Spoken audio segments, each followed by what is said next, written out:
welcome to this special event hosted by the D.B. Reinhart Institute for Ethics and Leadership. We have a little bit different structure than is listed in the program tonight. I wanted to introduce you to a person who has been really central to the success of the Teaching the Holocaust workshops that we've been holding here for the past 7 years. And that is Stephen Feinberg. He's the former director of education programs for the United States Holocaust Memorial Museum. And he has come to Viterbo every year now for 7 years to help us conduct this teacher's workshop for teaching the Holocaust. And 7 years ago, when Darrell Klott had the idea for starting this program, we thought we need to do something connect the current generation of teachers with the Holocaust survivors that we're bringing into the campus who are giving talks to the general community. Wouldn't it be a good idea if teachers in the area could spend some time with the survivors and then have another generation of students who can have that kind of connection to these survivors? So Steve has done this now for 7 years. He comes at no charge every year, and he's probably the world's foremost expert on resources for teaching these classes. And so we've been very blessed to have Stephen here for all of these years, and he wanted to come and explain to you a little bit about the background of the music that we're going to be hearing in a few moments. So here is Steve Feinberg to tell us something about the music that you'll be hearing. Steve?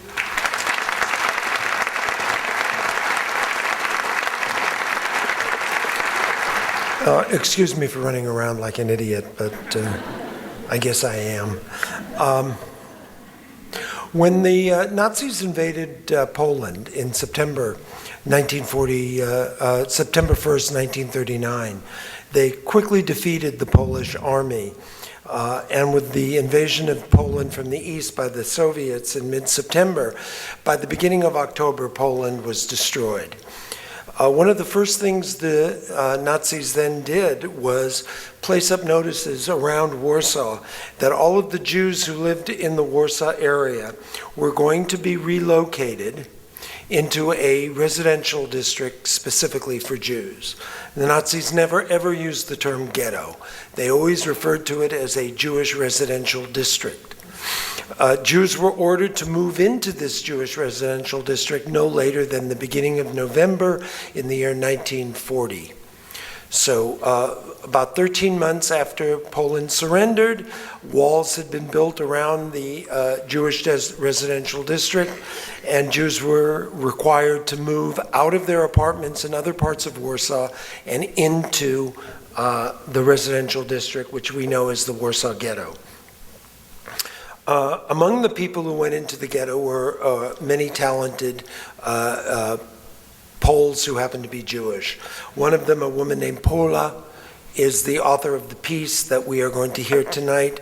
It is a piece called Jew from a Letter to Warsaw, and Carla will perform it.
Disgrace, tell me, dear Jews, really well on beats, tell me, do they sway when they pray?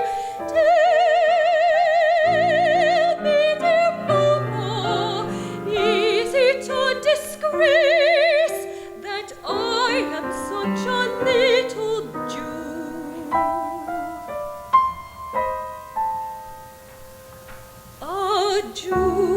dear child is suffering.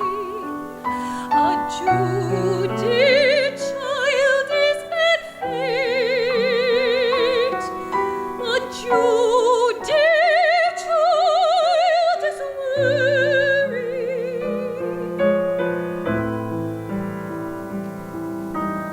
A Jew must hold back every blow. A Jew, dear child, is a hopeful heart. A Jew is belief in the future, in better days to come. A Jew never loses his courage. He laughs though his heart sometimes trembles.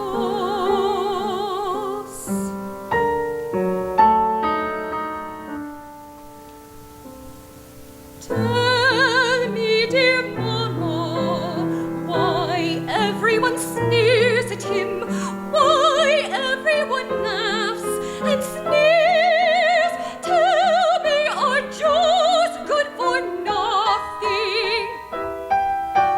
Tell me, have they never produced anything, anything? Tell me, dear Mama, is it a disgrace that I am such a little Jew? A Jew is... Wait, I know what to tell you. Jew is a mighty word. Believe me, a Jew is very likely the only person who knows truly bitter tears.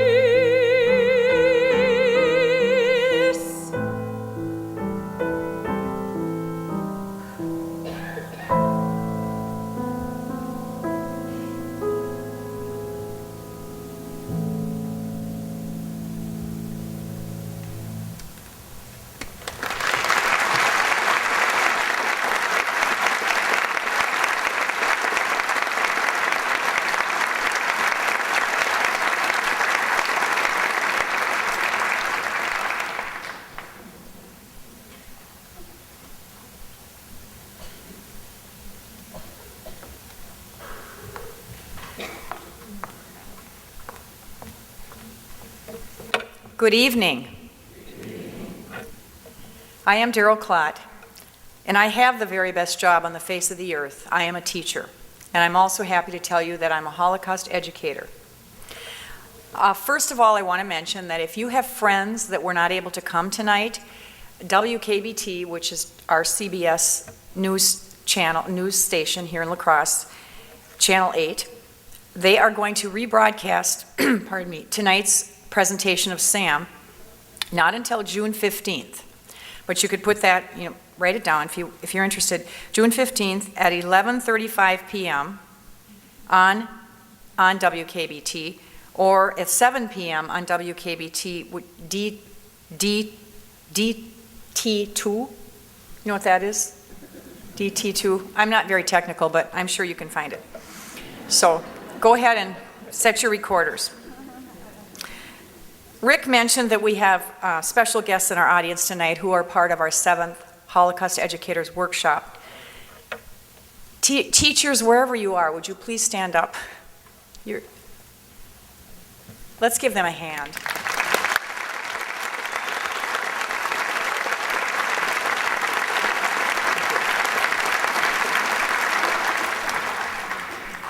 To you educators, I want to thank you on behalf of Viterbo for the fine work that you're doing in your schools by educating our young people about the importance of accepting other people's differences. Our schools have the responsibility to teach our students that each of them has the power to make a difference and not be bystanders. It's very fitting that we have gathered here tonight to hear Holocaust survivor Sam Harris, because this is Days of Remembrance Week. This is a time that has been set aside for reminding Americans what can happen to civilized people when bigotry, hatred, and indifference reign. The United States Congress established the Days of Remembrance as our nation's commemoration of the Holocaust, and created the United States Holocaust Memorial Museum as a permanent living memorial to the victims. We remember all those whose lives were lost or forever altered by the Holocaust. I want to introduce you to a very special person who's in our audience, Dee Dee Harris, Sam's wife. Dee Dee, where are you? Will you please stand up? Let's give her a hand.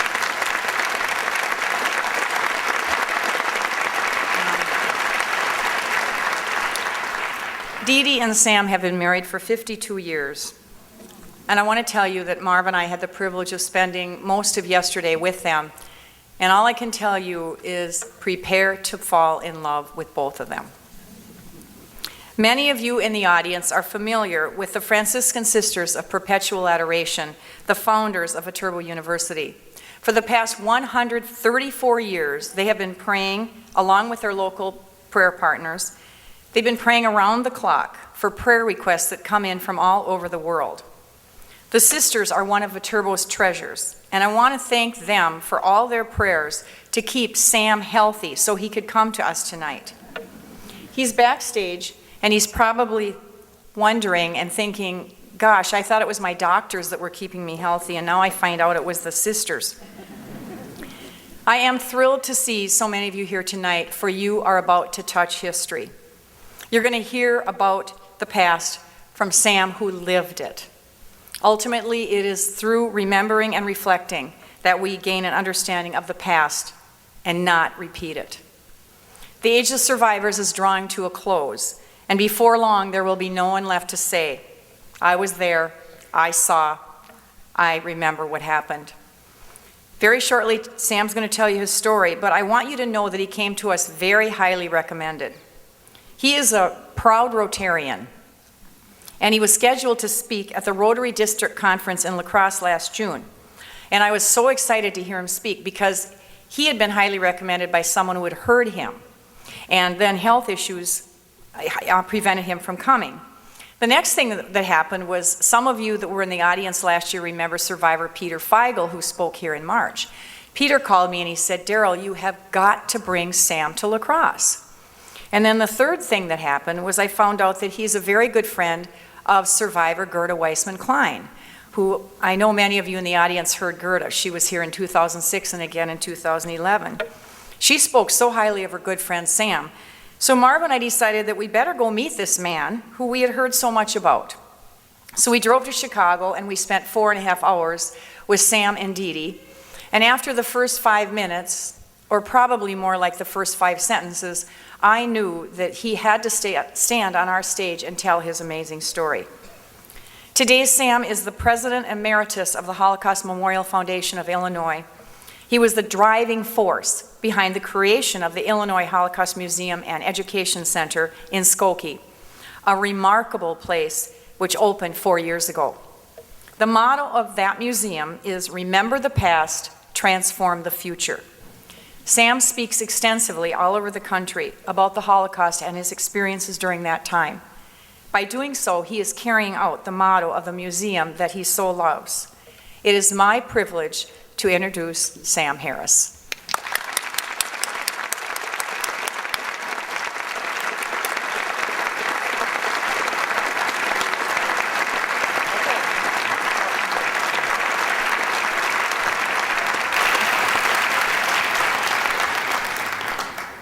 Thank you, Daryl. I said, how can I live up to this? How come it rains every time I speak? We opened the museum that Daryl was speaking about in Skokie, and it rained and tremendous lightning. It was, it was almost an honor people had to walk 5 blocks, and we had 12,000 people for the grand opening.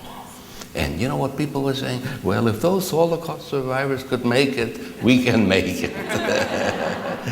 One woman came up and she said her boots were full of mud, and she's taken that mud and putting it up as something to remember by. And I remember, by the way, the other speakers who were here, my friends, they really were treated well by you, and they say hello to you. I'm speaking of Peter and Gerda Klein and Elie Wiesel. They really were moved by being here. You know, I was telling you it was raining, and Elie Wiesel. We also had the President of the United States, Clinton, was there, and Elie Wiesel was telling a story of the time he had this beautiful speech ready, and it was raining, and it went on his speech, and it got all ruined. And here it was raining, and then it was my turn to speak. I came prepared. I used to be a Boy Scout, so I had 2 copies of my speech, 12,000 people, one in my left pocket and one in my right pocket. And as I got up there, and all the applause and all of that, I pulled out the speech and I put it down, and wouldn't you believe the last 2 pages were missing? And nobody knew it, except my granddaughter. She says, Papa, she's in college at the University of Michigan. She says, Papa, that was good. I said, what was good? She says, you looked up about halfway up your speech. I says, yes, I was missing my pages. And so I'm glad I looked up. So I decided today not to use any notes and come and speak to you without notes. My granddaughter would like it. There are so many teachers here, and all of you know so much about the Holocaust. And Daryl has done a tremendous job teaching it, and so has this wonderful university. So I'm not going to teach you about the Holocaust. But what I will do is teach you about a little boy. The little boy's name is Sammy, me, who lived through the Holocaust from age 4 to 9.5. Today's the 11th. Yeah, yesterday was my birthday. It wasn't my real birthday. Wait. I got a call from Daryl about a week ago when I said, the 10th, I'll be with you, it'll be my birthday. How old will you be? I said, 65. And there was silence. She almost had a heart attack. Why? I was adopted April 10th, 1948. So that made me 65. And Daryl was just standing there. Well, 65, I thought I had a Holocaust survivor. Anyway, I did find a picture so that you should know when we brought it. You can see it. Oops, right here. Well, I'm close enough to show it to you. See that little fella right here with the hair? That's why I brought it. I want you to know I had hair.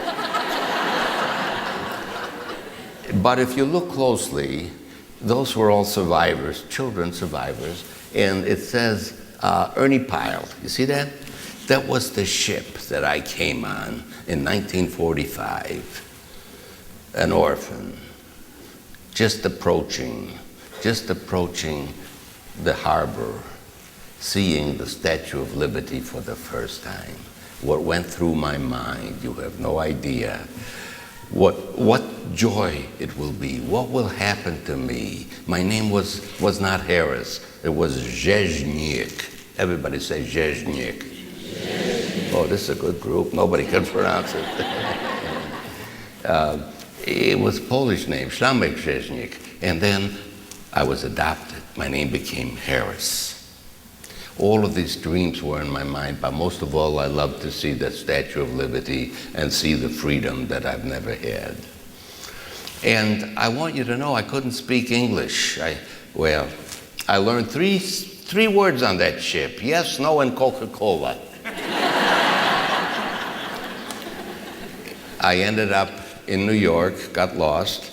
Then they took me to Chicago, where I was placed in a foster home, 7730 Marquette Street it was, on the south side of Chicago. And I was with my sister Sarah, who was 2 years older than I. She survived, and so did my other sister, Rosa. And she stayed on in Vienna, and Sarah and I came to the United States. And they looked for a place for me to be adopted, for both of us to be adopted. But you see, nobody wanted to take 2 children who survived the Holocaust. So it was very emotional. They split us up.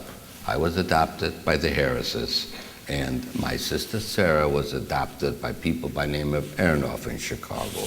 And once I came to my home in Northbrook, I told my adoptive mother, I know what I told her because my mother wrote a letter to the social worker.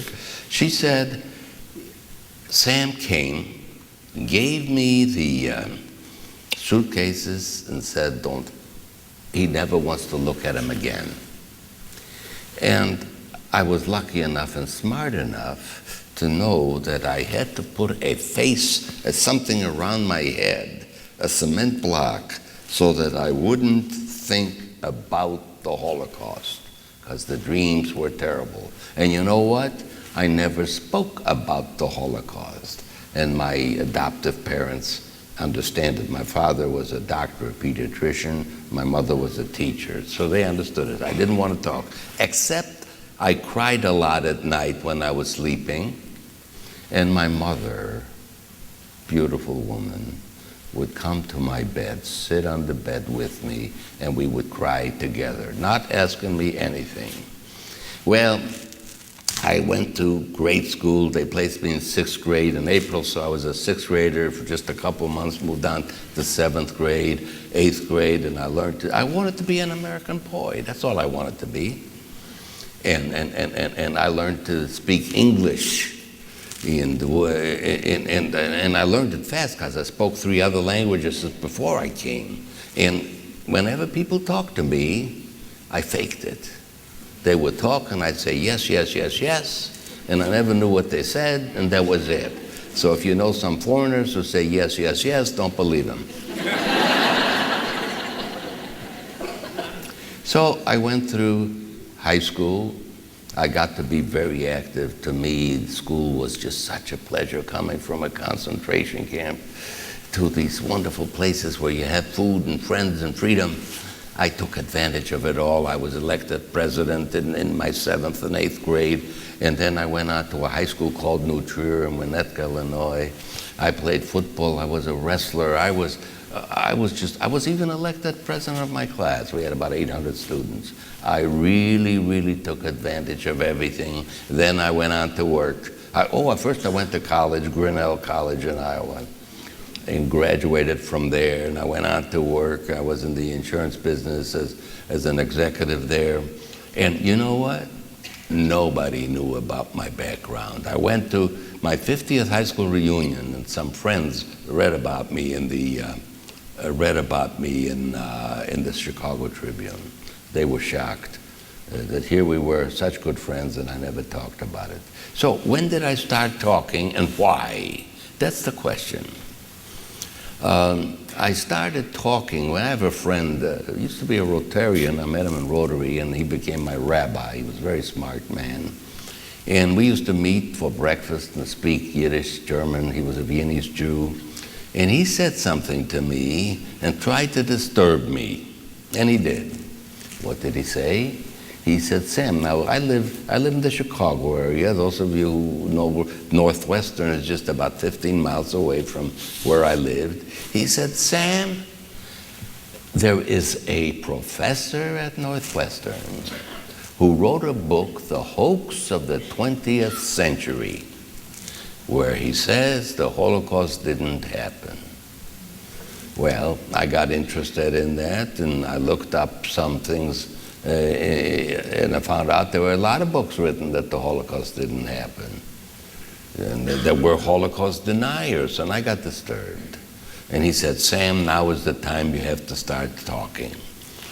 Well, that's must have been about 1977. That's when these big video machines, some of you who were in the 50s would know, there was big machine. Not everybody had one, and he went and borrowed it from somebody. And he says, I'll tell you what. Well, I told him, I said, I want a video thing taken of me, nobody be present, just you and I. And he did that. And he interviewed me the first time I spoke. And then he went ahead, he showed it to the people in his congregation. And then he did something, he passed it on to every other congregation in Chicago. So that was the first time I started to speak. I didn't want to speak. I realized that I had opportunities in life that were good, that maybe I could do something. So I joined an organization in Skokie where there was a Nazi march. Some of you may remember there was a Nazi march against Skokie. And there were Holocaust survivors. I'd never hung around with Holocaust survivors, so I had to go there. I joined the group. I had to prove to them I was a Holocaust survivor. I don't know, probably some of you think I may have a slight accent. I didn't think so. So I had to prove I was a Holocaust survivor, started working hard, and then I started to speak a little bit, and it was a little museum. It was 4,000 square feet. And I decided that we need a world-class museum, and I volunteered to be chairman. And so we've been doing this for all this time until the museum was opened up. And you can see stories about Holocaust survivors like me. Now that I've given you sort of a total circle of where I was, now let me tell you what happened to me that I remember. Somebody asked me in an audience, how can you remember when you're age 4? And I asked the audience, I said, how many here fell off a bicycle? And almost everybody raised their hand. How old were you? About 3 or 4. And then I said, how many here were in an automobile accident? Wow, they all remembered the date, the time, and everything. So I said, you know, then you can imagine a little boy like Sammy seeing the worst thing that ever happened. Winston Churchill, to paraphrase him, said that the Holocaust is probably the greatest inhumanity that one human being did unto another, or something like that. And how could I not remember that? So that kind of convinced the audience that maybe what I'm saying I do remember. And then I wrote a book. And it's called Sammy, Child Survivor of the Holocaust. And I went back to Poland with my wife, Dee Dee, to make sure that everything I wrote in the book was so, and it was. So I remember when I was 4 years old, actually maybe even 3, I was sitting at the table with my father and a rabbi. A rabbi was standing right behind him, and I was sitting on my father's lap. And there was a book in front of me learning the Hebrew alphabet. And as I'm looking down, candy came over my head. The rabbi had put candy over my head, and I learned later that was a Jewish custom to teach children that learning was sweet. And that's how far I remember. I remember now the other side, and then I'll be through with this. I remember being spanked by a rabbi. Yeah, really, I remember because he put me down, his leg was shiny, and I must have done something, I don't know.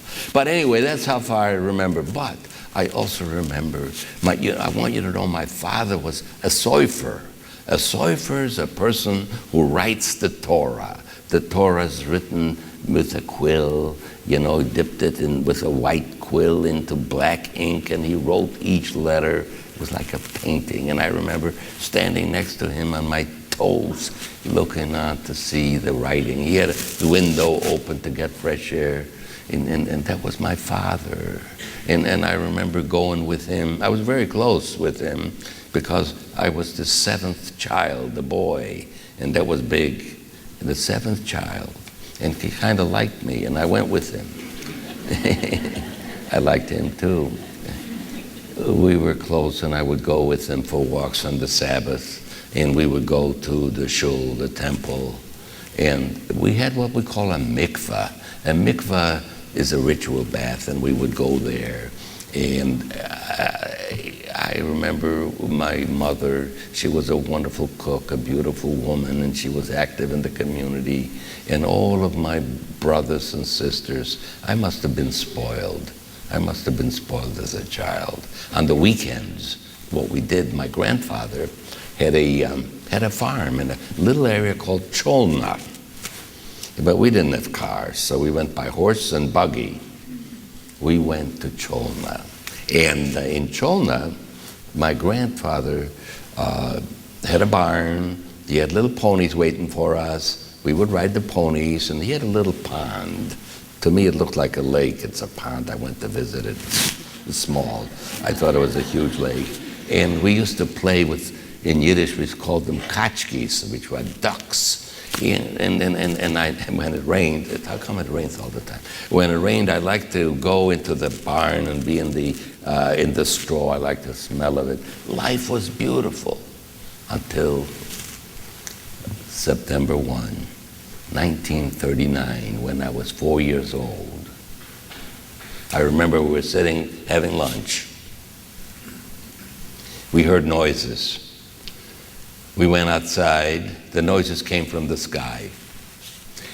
There were airplanes shooting at each other. You see, our town of Demblin, which is about 50 miles, something like that, south of Warsaw, on the Wisła River, had the Polish Air Force. They were training the pilots. They were training the pilots to fly. And the Nazis, the Luftwaffe, wanted to get rid of all those planes. It's natural. So they were shooting at each other, and as a little kid, I'm seeing those planes coming down, crashing, and so on, burning. But then what happened was those same planes, after they knocked down the Polish planes, they came down after the civilians. I remember running on the field with all kinds of people, and these planes came down and they started shooting at us. And it's the first time I experienced death and pain. I didn't get hurt, obviously, but that's what happened. Well, it wasn't long where tanks were going through our streets, and behind them motorcycles. They had these motorcycles. They had a regular motorcycle and a little side thing next to it, and a guy sitting in it with a machine gun. And they were all going through, and they were causing all kinds of dust. The house was shaking. We didn't have paved streets. And it wasn't long before soldiers started marching in, and they came around the town. And the first thing that I remember is a soldier taking the butt of the rifle and hitting a bearded Jew dressed in black clothing right in the face, and his face was bleeding, and he was on his knees begging for his life.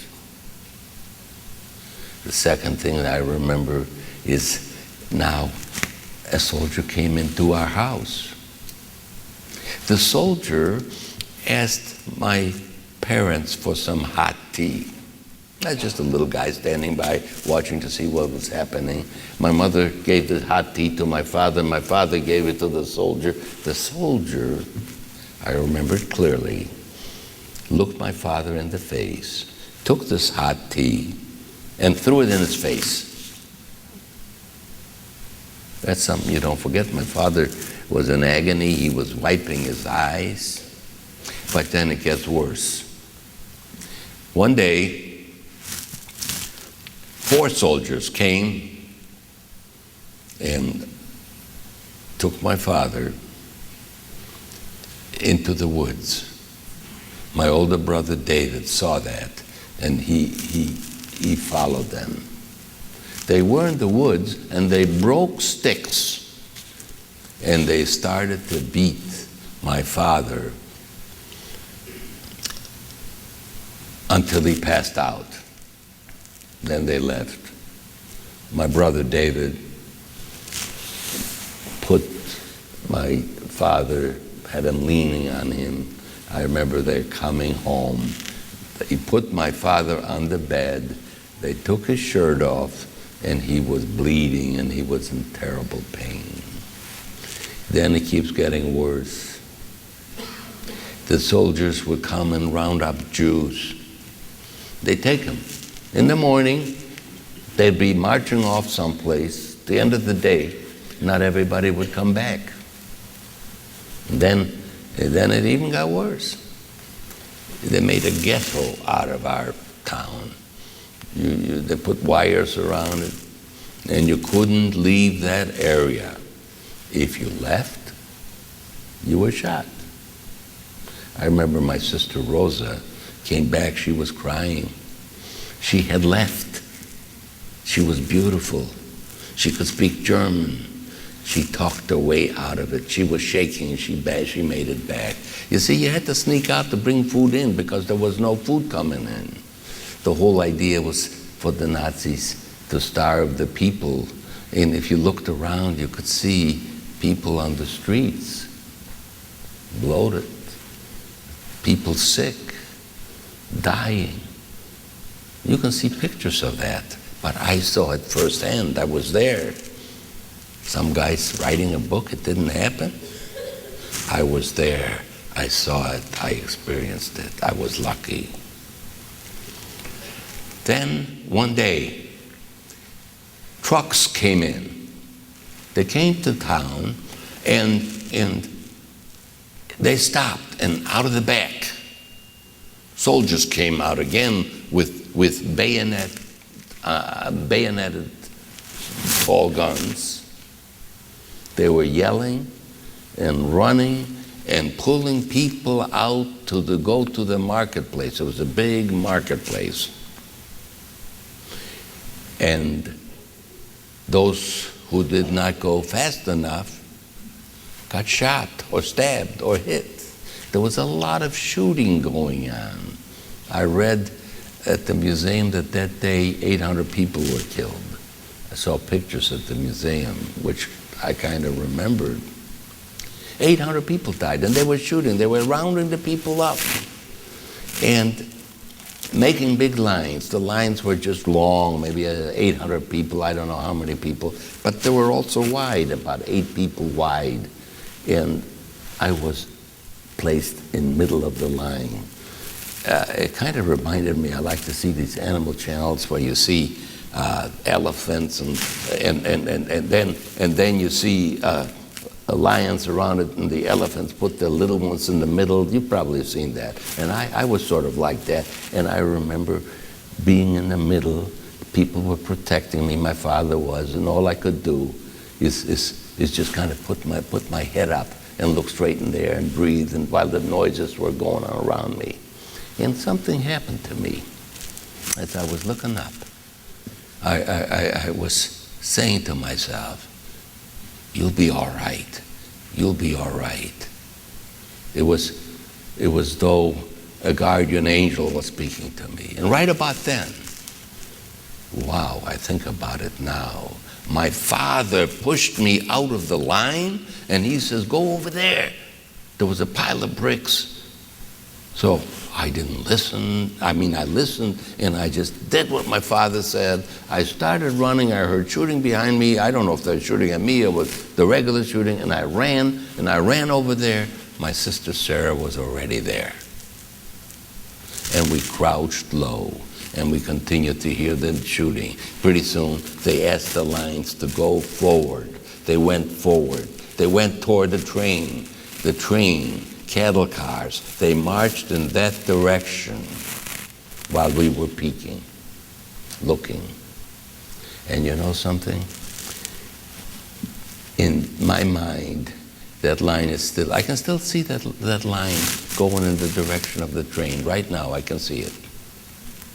And in that line were my parents, brothers, sisters, neighbors, friends. They all went into the cattle car. The cattle car went to a place called Treblinka, where in a few hours, they would be gassed and burned. And that's the last I saw my family. But you know, not all the Jews were taken on that trip. So they came back, I think it was just 2 months or something like that, 2.5 months. They came back again. I remember playing in the yard. And my sister Rosa and Sarah came. They grabbed me by the hand and said, "Let's go." And we started running. The same Nazis came out of the trucks, and the same shooting started. And we ran on fields. We ran, and finally we saw a barn, and we saw an outhouse. You know, we went into the outhouse, 3 of us, and just sat there quietly. Then the farmer came, ripped the door open, and he chased us out. You know, I think I figured out why he did that. I would like to think that's it. You see, if the Nazis would find anybody hiding a Jew, they would kill that person and the whole family. Of course, we have righteous among the nations, righteous people who didn't listen to the Nazis and saved Jews. I can tell you about that some other time. Very brave people. But in this instance, the man kicked us out. So we started running. And I looked to the left, and there was a single file of German soldiers with their helmets and their guns. They were sort of jogging, and we continued to run until we saw another barn. My sister Rosa noticed that on top there was a board missing. There was a little building below. And Rosa decided that we should go and hide. We should go through that opening up there. So they lifted me up on that little thing, and then they pushed me up. And I crawled through the opening and landed on the other side, where on top of bales of straw. My sisters followed me, and we buried ourselves. We buried ourselves in the straw. And it wasn't long before Nazi soldiers came, and they were yelling, "Jude heraus! Jude heraus! Jews come out!" We were motionless. We weren't breathing. They looked and they looked. They didn't find us. So when it got dark, we left the farm. We left the barn and we went home. I noticed something tall over about a half a block away, maybe 50 yards. My sister says, "Go to bed, go to sleep." Okay, I got up the next morning. I wanted to see what that garbage was. I went over there. It wasn't garbage at all. All that shooting, those were people stacked up, one on top of the other. They were dead, except we saw a movement. A little girl moved. The mother must have fallen on top of that little girl. People untangled her and brought her up. She started to cry. There was blood all over her face. This is a sight that still I think about very, very frequently. The town was pretty much Judenfrei, pretty much free of Jews, very few Jews, except there was this concentration camp in Demblin. The Nazis, you remember I told you there was an airfield there? The Nazis needed the Jews to be slaves. So they kept maybe 1,000 or so, I don't know how many, in that concentration camp. And you know, that was a good place to be. Sounds funny, but it's a good place to be. Why? If you weren't there, they would take you to the gas chamber. Or if you run into the woods, they would chase you down with their dogs. So if you were working there, it was probably good. My sister Rosa, who was a very hard worker, they all liked her, she somehow managed to sneak me into that Demblin concentration camp. And Sarah was also snuck in there. And we had to hide under blankets when the Nazis weren't around. That particular camp was not heavily guarded because there was no place to go. And they had dogs outside, German shepherds guarding it, wires and so on. And I remember my sister shared her little bit of food that she got. Every morning they would march her off to go to the field, to work with the airplanes. And when she came back, she shared her food with me. What was the food? It was soup, mostly water. It's made out with horse meat. And the horse meat, if you got a piece, you were very lucky. The bread, much of it was made with sawdust, straw. And the reason for it, they wanted to get the Jews thin and weak. And what they would do is come back to the concentration camp. They would tell the master there, we need 200 Jews. So the guy would have to come with 200 Jews. They put them in the cattle cars and take them to Treblinka or Sobibor to be killed. And then they would bring healthier ones in. And that was the system. So life was very tough. I developed all kinds of problems, which I don't have time to talk about. And you could see that I would. And you know what? The war kept going. And there were about maybe 10, 15 little kids like me in hiding, gathering in the concentration camp. And I remember we put our heads in the ground and we thought we heard or felt vibrations. It was the Russian army coming close. They were already in Warsaw. The Nazis had to decide what to do with us. They decided to take us to a city in Poland called Częstochowa. Częstochowa had factories that manufactured bullets for the front. And they needed more slaves there. So what did? They took us and put us in cattle cars and took us to Częstochowa. Now there were several train loads. I was on the second train load. And let me tell you, the cattle car, there were about 75 to 100 people there, all pushed together. It was bad. There was no toilets, no food, no water, people crying. It was very sad. And as the train was going along, here this little child, as this train is going along, we would get close to crossings, where the gate had to go down, and you would hear cling, cling, cling, cling, to let people know the train is coming. And there were children laughing and having a good time, and dogs barking.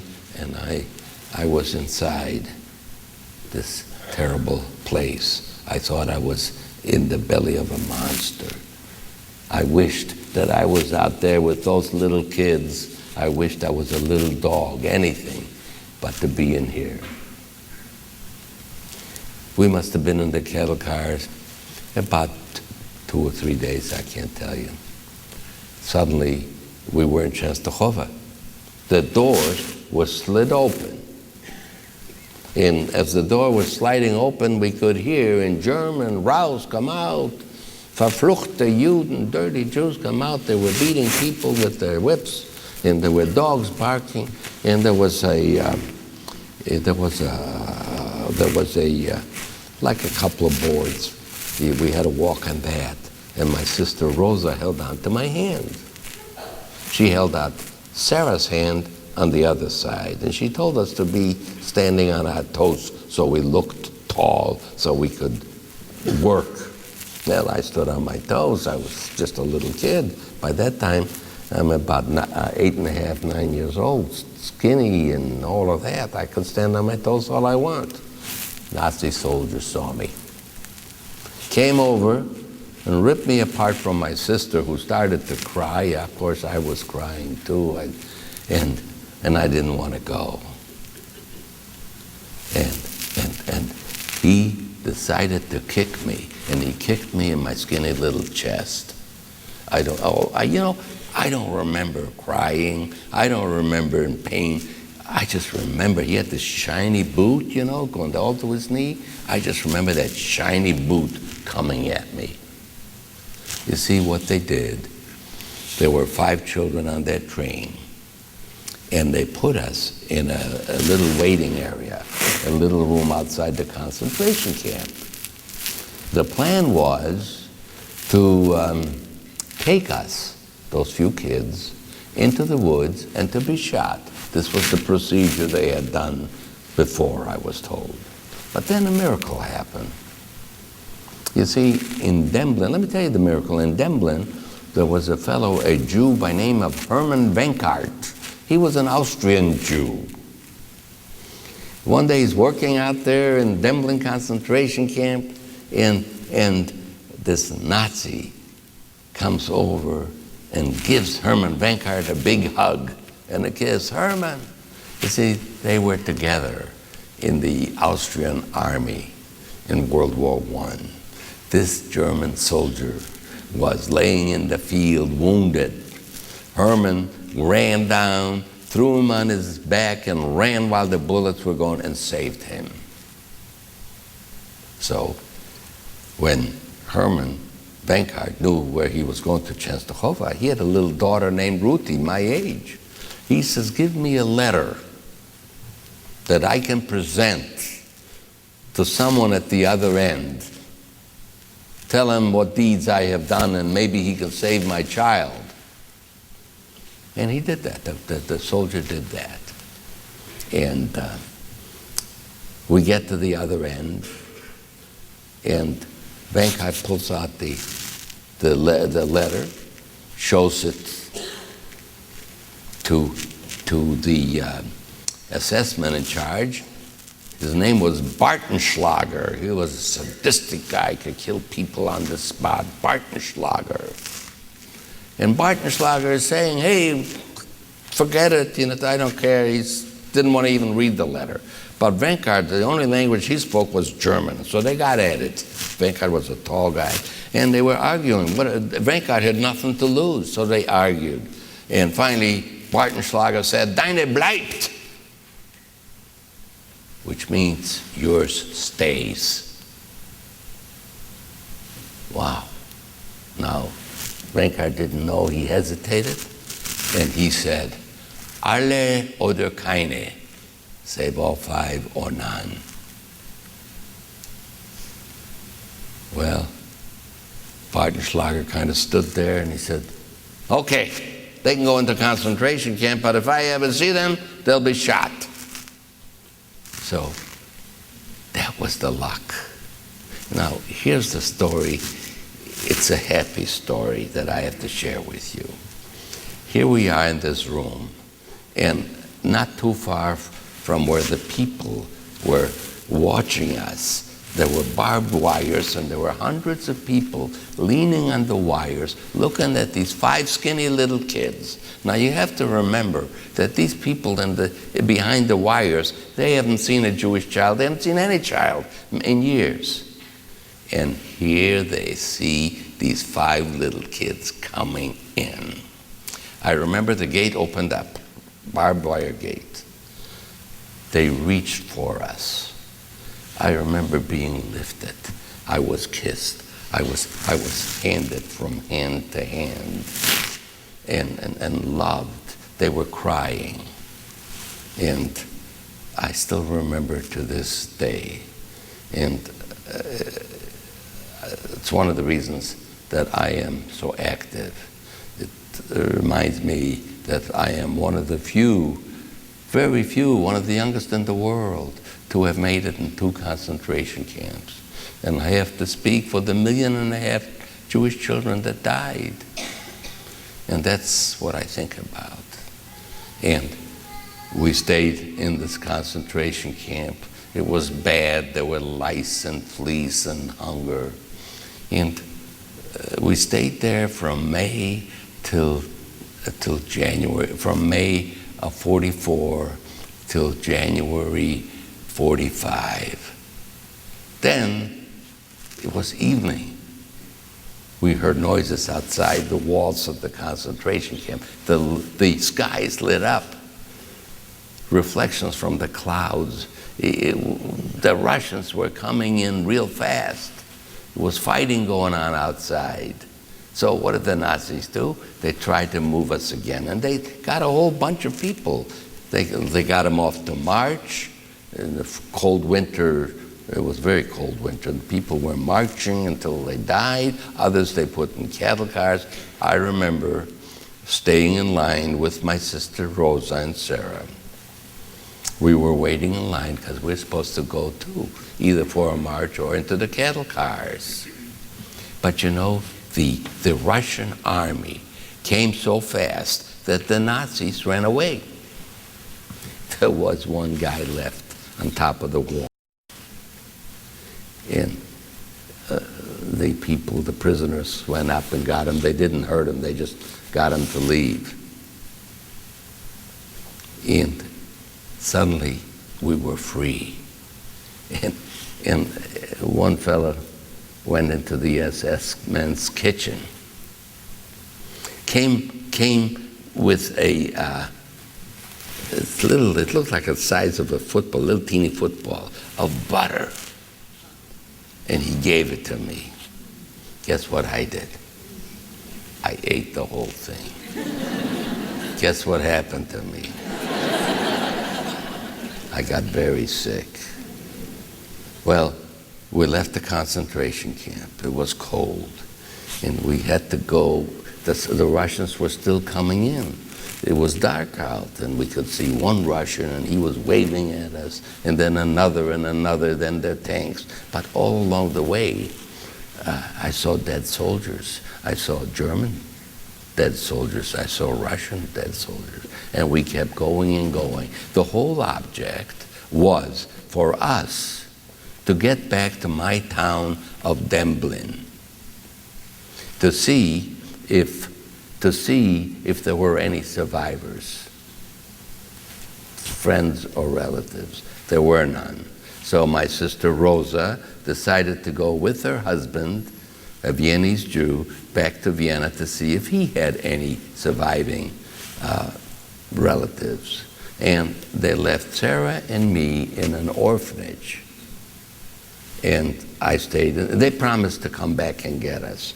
And in that orphanage, they gave us, I was skinny and all of that. They gave us all kinds of pills, and they got our health back. And sure enough, a few months later, my sister Rosa came and got Sarah and me. And we went and lived in Vienna. And they put me in 2nd grade. I could not speak German, but I learned German very fast. The reason is German is very similar to Yiddish, Jewish, and I learned that real fast. And I played with the kids, and so I think I was the only Jewish kid in the whole place. I know the teacher was a Nazi. He hit me a few times. You were allowed to hit people then. And there was a time where my sister Rosa saw an opportunity to send Sarah and me to the United States. So there was an organization in the United States, partially organized by Eleanor Roosevelt, that was called the United States Organization for Rehabilitation of European Children. And I was able to go on the ship, the Ernie Pyle, and ended up in the United States. And today, I'm very happy to be here with you and share that story. Thank you.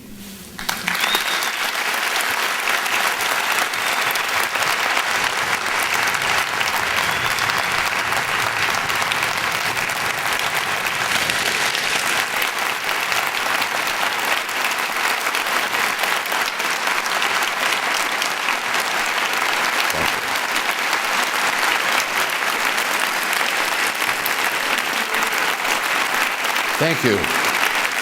I know you may have questions. I love this part of the program because the questions are real. You're talking to a little American boy who grew up here, and the questions are the favorite part of the program. So, Do this first. sure, would you please read something? Sam asked me to read this to you, and this is something that he wrote when he was a sophomore in high school in Chicago. New Trier. New Trier, right? New Trier. It's a very famous high school. I can't pronounce it, but it's a very famous high school. Anyway, his adopted mother found this and gave this to him much later. He wrote this. He'd been in the United States for 3.5 years when he wrote this. It's called Highlight Spot of My Life. America is indeed the best place on earth. Most people born in America may not think of that the same way I do, because all the freedoms come to them as natural as breathing.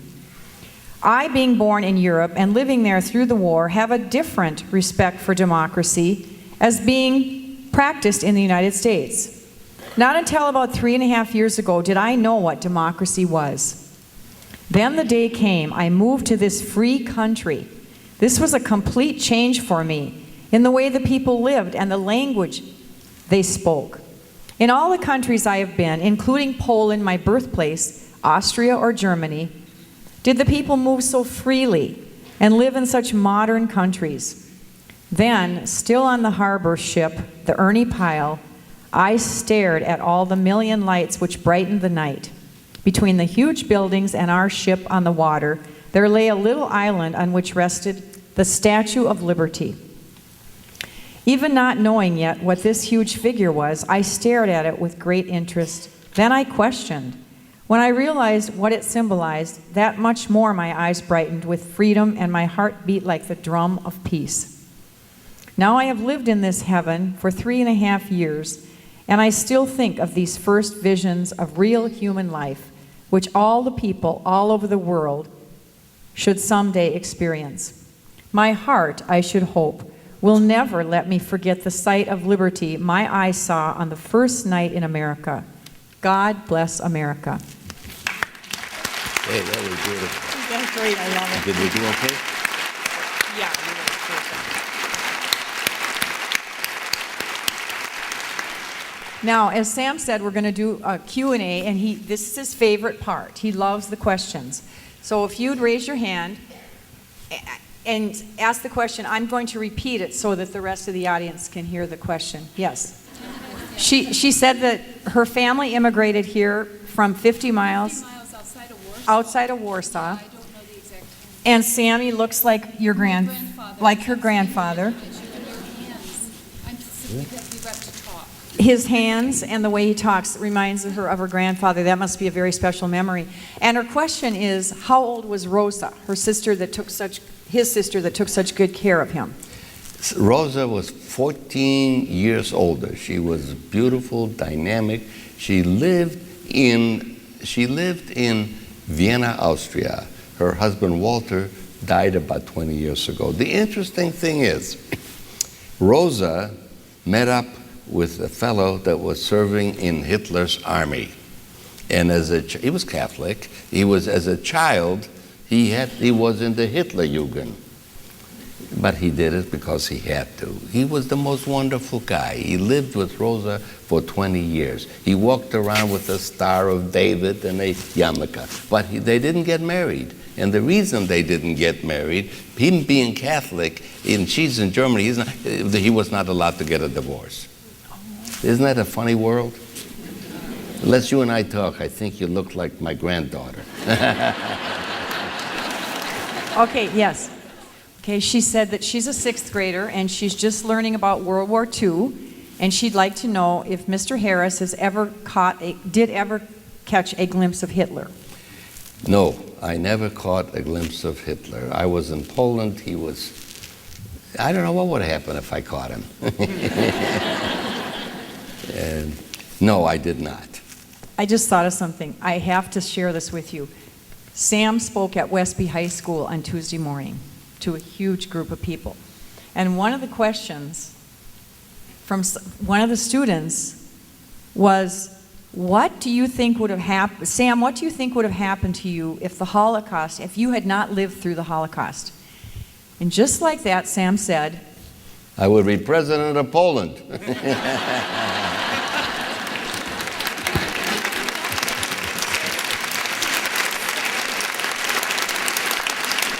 yeah, it was just great. Okay, other questions? Yes. Okay, where did the picture come from of you on the ship? I found it not long ago. My sister Sarah had it, and somebody took it on the ship and gave it to me. It is now in the museum, the Skokie Museum, if you ever visit the Illinois Holocaust Museum, as is the letter that was just, the theme that was just read. You didn't talk about your belt. Oh, I didn't talk about a lot of things. But, you know, it's an important thing to say. You know, all of you have little blankies and things, pictures. I don't have pictures. This is about the earliest picture that I have of me. I don't have anything. I had this little bitty belt that I wore. It's a thin little belt. And if you look closely, you could see where it was tied. It was my waist was this thin. And I had it with me all through the concentration camps, both of them. I had nothing. And when I went back to Europe, I took it secretly with me. I was really emotionally attached to it. And then I wrote a little story about it. The story it basically, see that little belt broke in two. And I tried to say, little belt, tell the story. You were on on the tummy of a guy. Tell what you experienced, and on and on. But the basic theme of the belt was, look, this belt is cracked, it's broken. I am a human being. My spirit is here. That the human being is stronger than anything else. That was the story of the belt. Thank you for sharing. Questions? Yes. When did you first realize your parents were dead, and do you have any relatives in Europe yet? I think that we realized that the parents were dead and the brothers and sisters, except my two sisters, when they were marched off into the cattle cars and took them to Treblinka. Do we have any relatives in Europe? None that I know of. They would have come out if there was any. We looked, we couldn't find any. So and we had a pretty big family. And as I remember, you and Dee Dee brought your sister Rosa back to the States. Yes. From Vienna, but she didn't want to stay here. Am I correct? Yes, so we saved enough money, and we wanted to bring her to the United States. We set her up with an apartment, and she was, like I say, 14 years older than I, and she found learning English. It was by that time she found life. To get used to life here was very, very difficult. So she went back. But you know, in afterthought, I think that German fellow I was telling you about, he was writing her beautiful letters, and I think that's the real thing that took her back. I just thought of that not long ago. I told it to Dee Dee. It makes a lot of sense. Other questions? Yes. Okay. When you saw your parents go on the cattle car and your brothers and sisters, did you realize that they were going to their death? And if so, how did you find that? How did you know that? Is that correct? Who told you that? Yeah, Who and, explained that? and who explained that to you, that that's where they were going? First of all, as a child, I didn't know much of anything.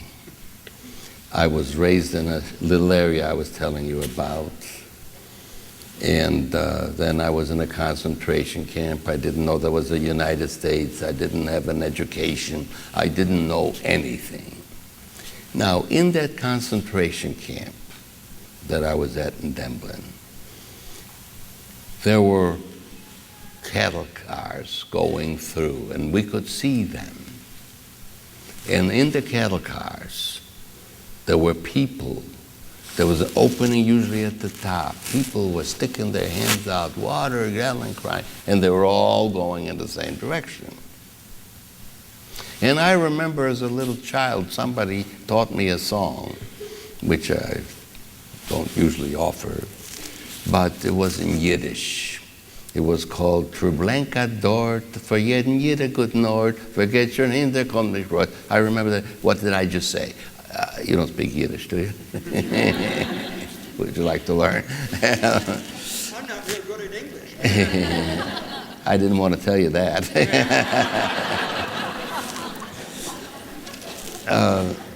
I think what we have to talk about is so heavy. A student came to me yesterday. She said, "Thank you, Sam, Mr. Harris, for a little laughter in between all of this," because she couldn't take all of that. So where were we? Can you say it in English again? I'm just wondering at what point in your life.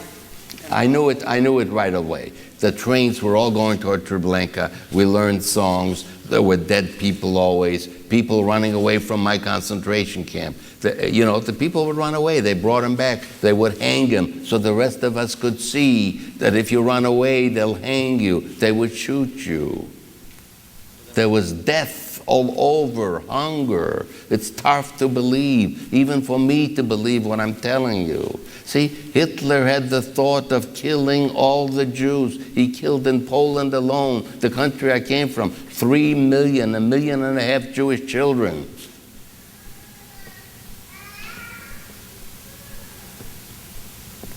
Yes. Thank you for sharing your story. It seems that you're able to present this without a lot of emotion or bitterness toward your personal history. How did you get to that point?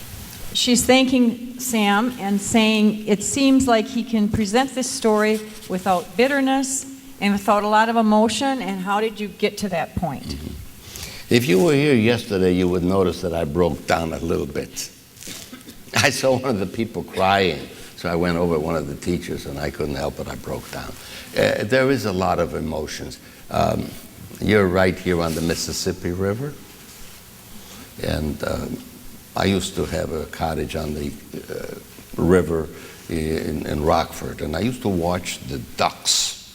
The river goes this way, and the ducks are going against the current. I looked underneath. Then on the outside, they looked so calm, and they were going like hell underneath.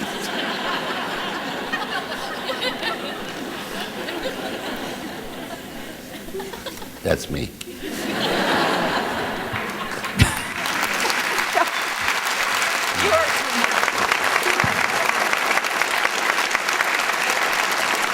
Back there, I see. Okay, when you returned to your village, was there anything left that you could recall? I returned with my wife, Dee Dee. She's here, right? Would you mind answering that question? Dee Dee, don't be scared. They're nice people here. Dee Dee, hang on. We're going to do this right. We're married 52 years. And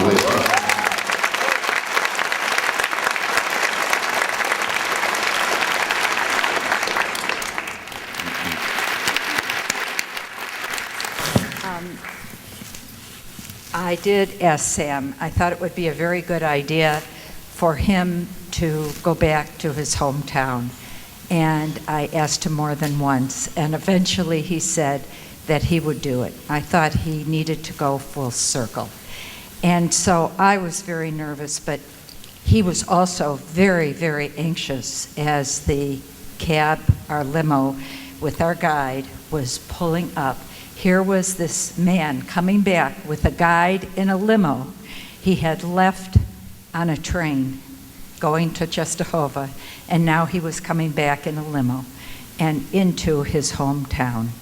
And the very first thing he did when he got out of the cab, out of the limo, he smelled something. And he said to our guide in Polish a word he hadn't said since he left.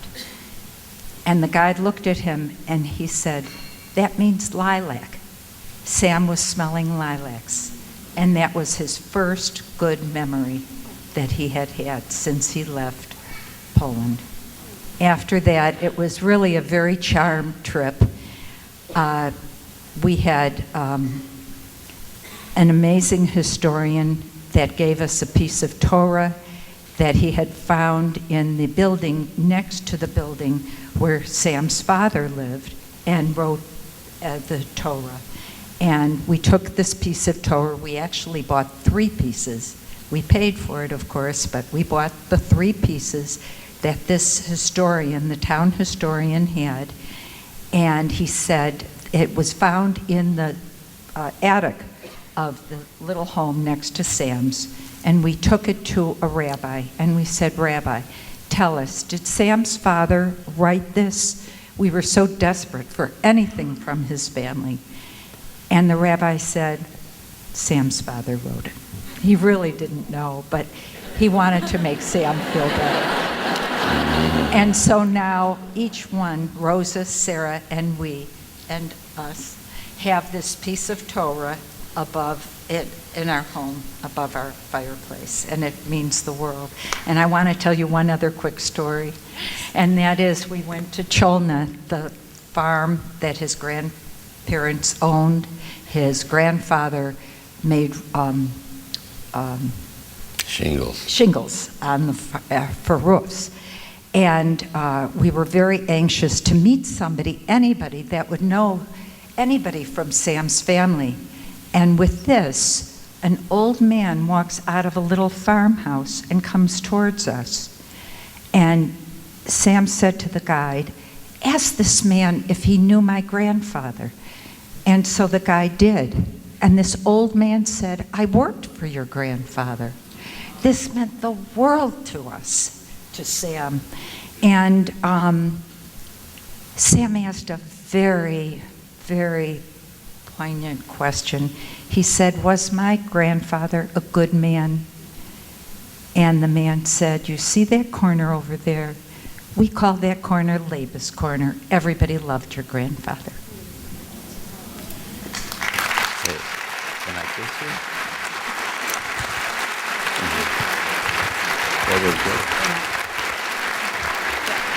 I told you, prepare to fall in love, didn't I? I want, if you don't mind, she shared a story with us I think you're going to love, and it was how, I wish we had a copy of Sammy's book here, Sammy, Child Survivor. It's wonderful. I want you to, if you would mind, tell how you got that published. Oh. Because it's quite a story. Sam would write flashbacks. When he would see something, he would write it down and then just put it in a file. And eventually he had many flashbacks piled up, and including one about there was a restaurant and a train near our home, and so he had a flashback of himself being on such a train, and then he'd go home and he'd write about his experiences on the train as they happened, his flashback as it happened while he was sitting in this restaurant. And so the flashbacks piled up, and I said to Sam, "These flashbacks have to be published in the form of a book." And Sam said, "After I die." And I said, "No, the world has to know what happened from you." And so I went to the Yellow Pages. I had never published a book before. And so I went under publisher, and I saw Bluebird Publisher. That was the first publisher in the Yellow Pages. And I called Bluebird Publisher, and the owner happened to answer the phone. And I explained this book I had that I thought I had, and she said, come right down. She said, I want to meet your husband and you, and I did, and I said, Sam, we're going to publish your book, and we did, and in about 90 days, the book was on Amazon and Barnes & Noble. I thought this is how people publish books until...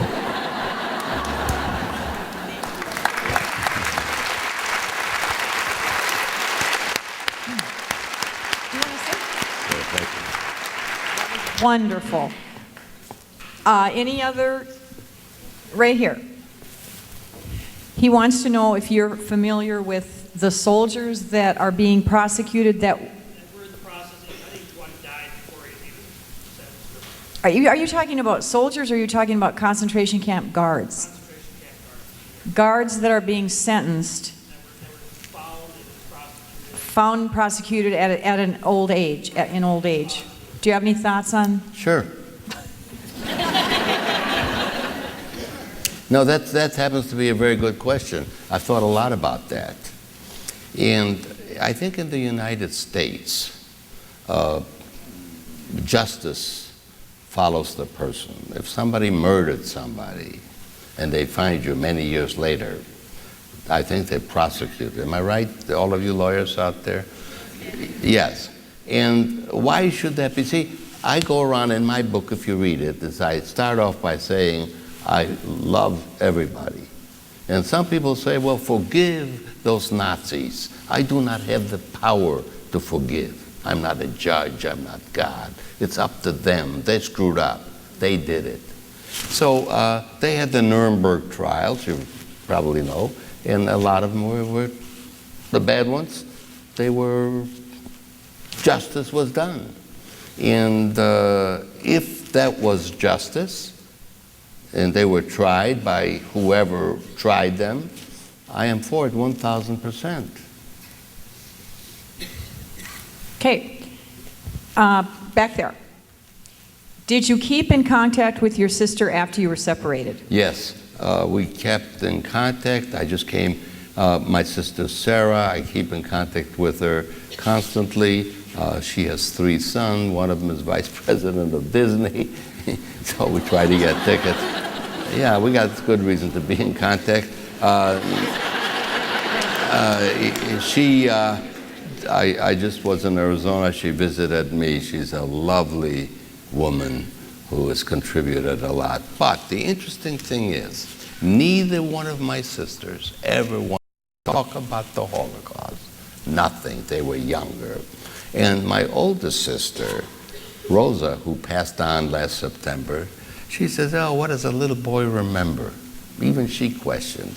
And you know what I said to her? I started throwing it out. I said, what does a Kurna Veczepięć mean? And I'm throwing all of these things. I said, that was our home address. I gave rent. She said, oh, my little child, you know.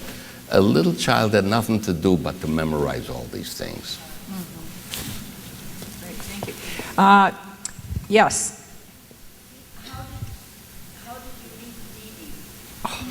That's so sweet. How did you meet Dee Dee? Dee Dee, speak up. You get to tell it today. Okay. You want me to tell it quickly? I paid somebody $10,000. No.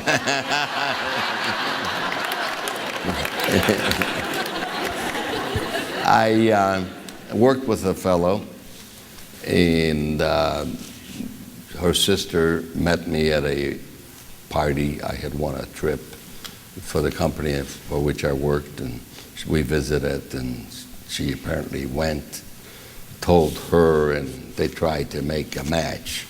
In those days, they didn't have TV with the matching, and we got together, and I think we got engaged after our 3rd date. Now you know how smart I was. That's for sure. Yes. What advice would you have for future generations from preventing genocides and like the Holocaust from happening in the future? What advice do you have for future generations and our young generation in preventing genocides from happening again? Well, I think you people may know the answer better than I. I think there's a lot of evil going around. And I think education is the key. I think if people knew what it's like for Mengele, you've heard of Mengele, the angel of death, how he will experiment, on twins without giving shots and taking out their livers and whatever have you. And all of those terrible things, if you learn all that, maybe you could do something. This generation has other problems. We had problems. You got atomic bombs to worry about. Some crazies will make an oven much bigger than the ones we had. Do you know how many people were killed a day in Auschwitz? You want to know? Yeah. 12,000 each and every day. In one place alone, Auschwitz, there were, I think, 6 crematoria, weren't there? Yeah. So you live in a terrible world, and you'll have to figure this out. My advice is this. Educate. When you see a bully out there, take him seriously, confront him. Hitler was a bully.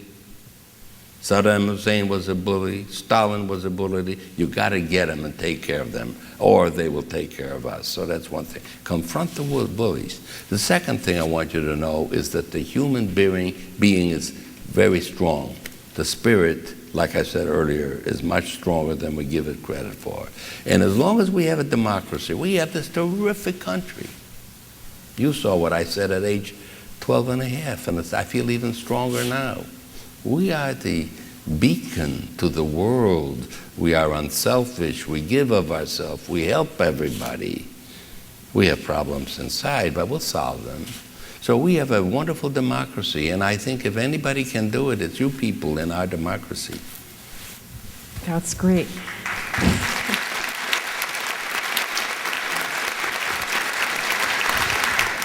is your response to those that believe the Holocaust never happened? What is your response to those that say the Holocaust never happened? Ooh. Let me ask you a question. If somebody came to you today and said the world is flat, what would be your response? What? Proof that it's not. Here's proof that it's not flat. The same with this. We have proof from Eisenhower. We have movies. Well, the teachers can tell you more than I. We have more proof all over. But if anybody wants to say, well, the Holocaust didn't happen, they're stupid. It's like saying the world is flat. That's for sure. Thank you. I'm going to do one more. Okay, as far as the average concentration camp person, what did they eat and how much did they eat? Mm-hmm. When you were in the camps, what did you get? Mm-hmm. Nothing. I got nothing. My sister shared whatever little she got. And it depends what camp you were in. They were starving you to death. Did you see, what are these Muslim Yes. corpses walking around dead already? They didn't feed you. It depends. They were starving you. That was the ultimate thing, is to starve you, to kill you, to burn you. And some camps probably had a little bit more teeth than others, depending on the work they were doing. So the food, forget about. The average, there is no such thing as an average. The way I know it, I'm just making up the answer as we go along. But you would know, can you? You're the student. No, you had a great answer. Absolutely. And did you notice that upstairs is packed? Yes. So how come one question from upstairs? Okay.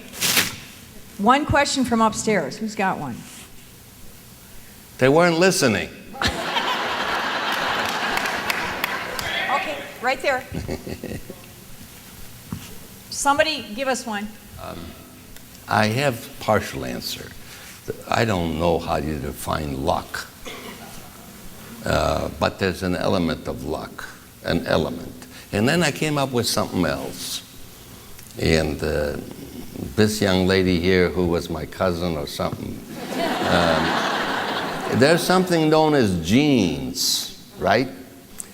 I would think that if you have good genes, you have a better chance to survive. For example, I still have all my teeth. I survived sicknesses of all kinds, and if my genes were such, I would have died.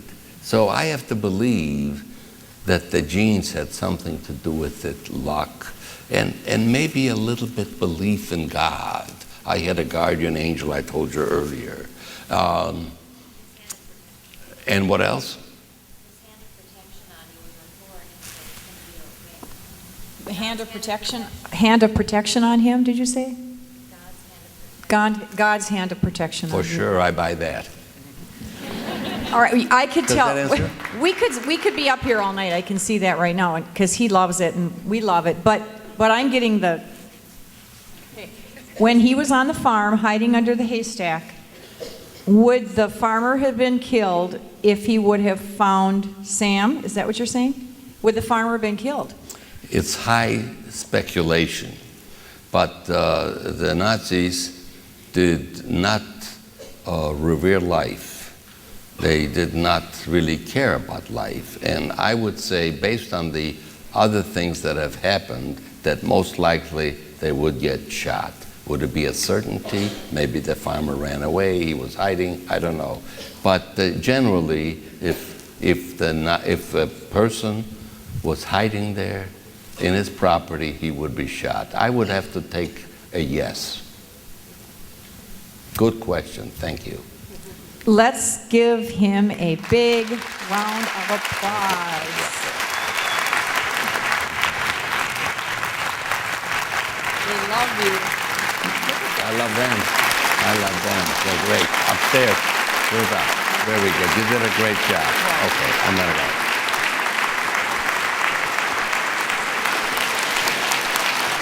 Thank you. Thank you. Thank you. I want to tell you that we had a little problem. We had books ordered. Sammy's books were ordered, that we were going to do a book signing. They did not arrive.